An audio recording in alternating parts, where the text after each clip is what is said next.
The administration of President Muhammadu Buhari coming up in Ekiti State.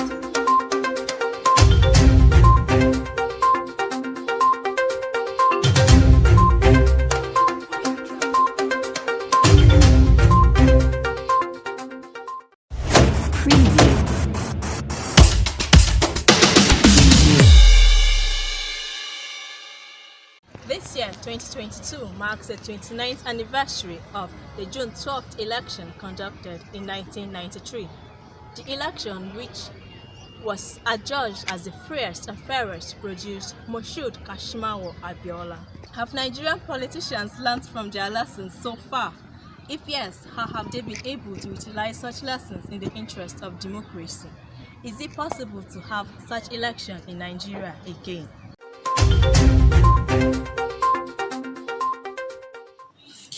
Anytime I remember June 12, 1993, I am always very happy that such a thing can happen in Nigeria. And I'm looking forward to seeing something like that again. I know it can still happen.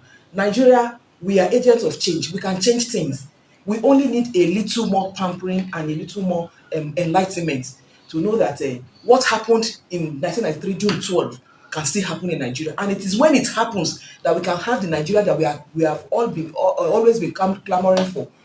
I don't know whether our politicians have learned.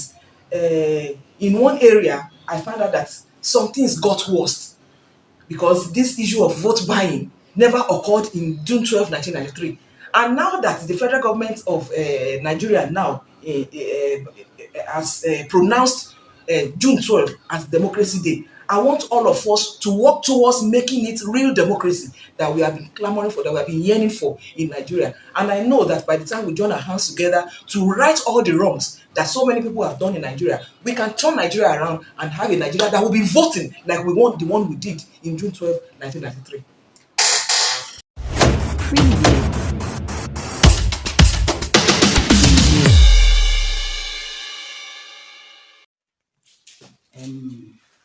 As regards the 1993 general election that was declared, that was declared the freest and the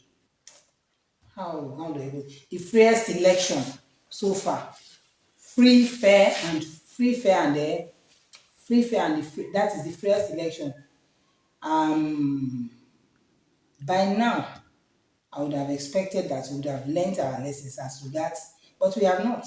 The politicians have really not learned their lessons, because if they had learned their lessons, they will not engage in rigging.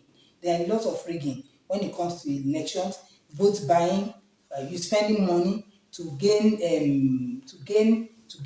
votes for themselves, which is not supposed to be. If it was to be a free, fair, and a reliable election, it's supposed to be an election where every vote counts. Everyone's vote counts. Whether you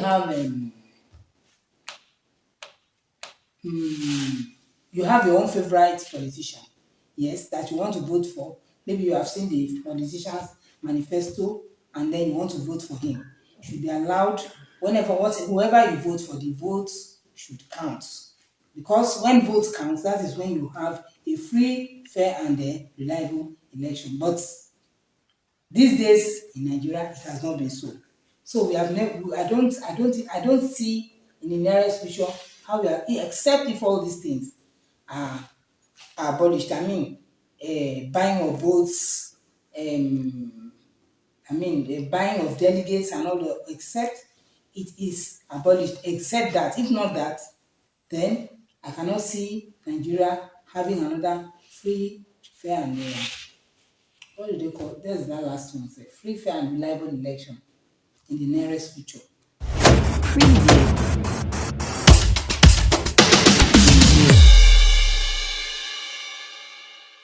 Tell you the peculiarity of that election. It was an election that produced a presidential candidate with a running mate, a Muslim president candidate with a Muslim running mate, and it was an election that was generally the candidate was generally accepted by the majority of the Nigerian electorate.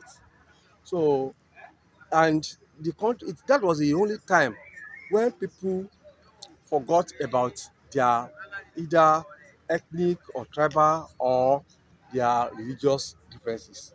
They had made up their minds to vote a person that is acceptable to all Nigerians. Well, today we have two major popular candidates in Nigeria. We have Atiku, we have Tinubu. Let me tell the truth. The two of them are capable of reenacting what happened the other time. It's possible. But the only problem we have now is that the present government has been able to promote both ethnic and tribal differences in this country that we have not been able to trust one another. So it will be very difficult to repeat what happened then.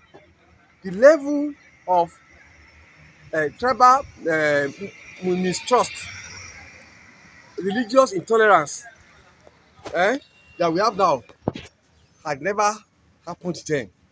People saw one another as brothers and sisters, although the, the tribal something was a little bit latent, but at least we could tolerate one another. But as it is now, look, the present government, especially the head of this government, has really promoted these religious differences, and I would rather, I think that any party that's going to feed any candidate now will be very sensitive to this issue of religion and tribal sentiment. So for now, it's very difficult for somebody like Atiku to pick a Muslim running mate from the south. Neither will it be very wise for somebody like Tinubu to go and pick uh, a Muslim running mate from the north. So that is it. Because the two of them are Muslims, and it is expected that the next running mate, the next vice president of this country, is going to be a Muslim. I mean,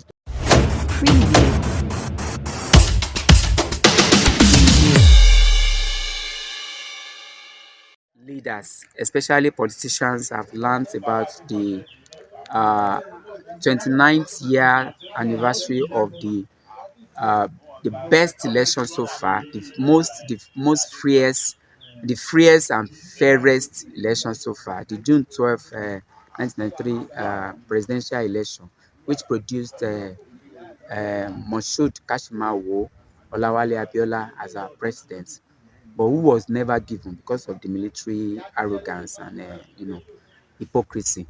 The our over the time, uh, it's a pity. I must be very frank with you, man. It's a pity that majority of Nigerian politicians, especially the present crop of politicians, have not learned any meaningful lesson from that, historic and epoch-making events of June 12, 1993. If I recall vividly, some of us were very young then. I was in primary school then also. But I could recall that when that election was annulled, Nigerians trooped to the streets and they fought.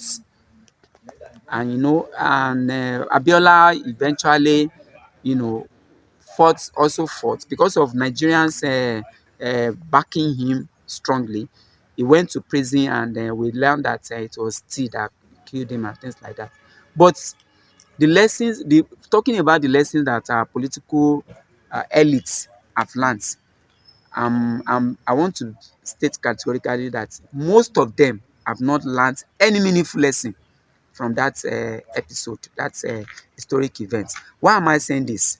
Is because now that's the best lesson that they should have learned is that when you mess up the whole system, when you try to rob, if the Nigerian people gives their mandates to somebody that they believed in, and you try to rob that person of his or her mandate, Nigerians will not take it lightly with you.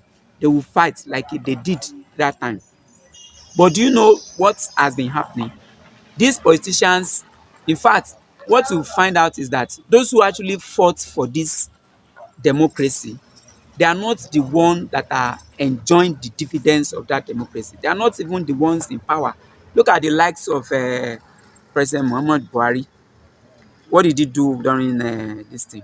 You know, I mean, they have not learned lesson, and the reason, the major evidence for you to know that they have not learned any lesson is because they have not been performing well. Preview.